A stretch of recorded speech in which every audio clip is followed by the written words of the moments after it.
শ্ৰীমন্ত শংকৰ হৰিভ কতৰ জানা যে নকল্পতৰু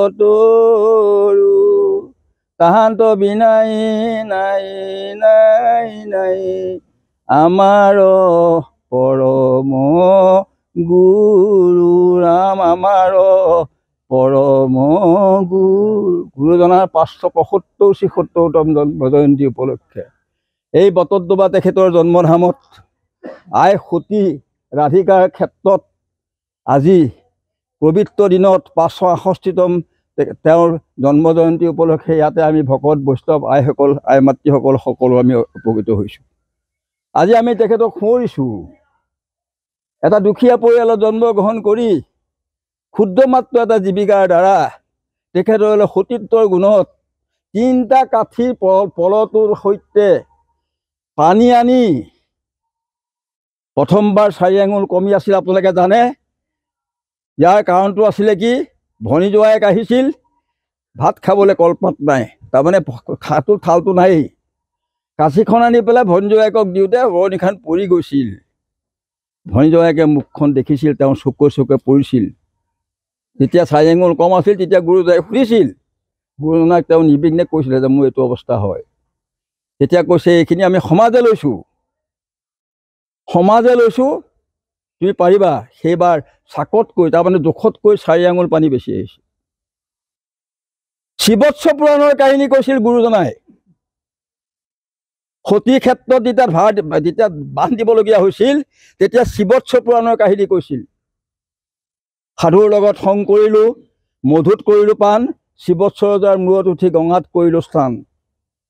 ভোমৰা এটা আৰু মৌ এটাৰ সখী আছিল।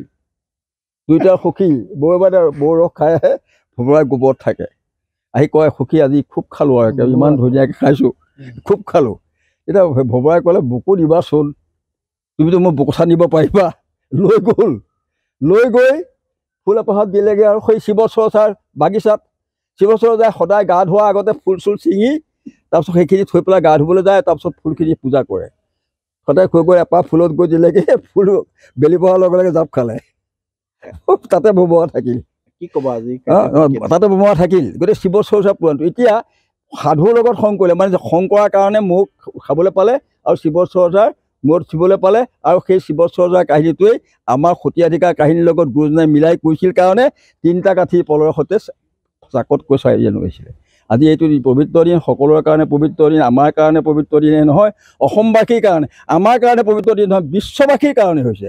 কাৰণ যি সময়ত বটদ্ৰৱা দ্বিতীয় বৈকুণ্ঠ বটদ্ৰৱা থান বিশ্ব দৰবাৰলৈ গৈ আছোঁ। আপুনি আজি আমেৰিকালৈ যাওক, আমাৰ তাত আসন দেখিব প্ৰতিষ্ঠা কৰা। আজি ইউৰোপলৈ যাওক, তাতো দেখিব। গতিকে এনেকুৱা এটা প্ৰবাহিত গতিত চলি থকা এটা বিষয় আমি ভাগ্যৱান বুলি ক'ব লাগিব। আৰু ইয়াত যিসকল জন্মগ্ৰহণ কৰিছে সকলো ভাগ্যৱান। গতিকে এই সতীয়াধিকাৰগৰাকীক আমি স্মৰণ কৰিছোঁ।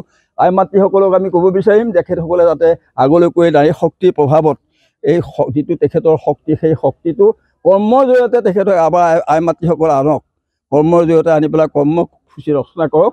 তেতিয়া আমাৰ সমাজখন আগতকৈ নিশ্চয় সবশালী হ'ব। তাকে কৈ মই মোৰ বক্তব্য সামৰিম।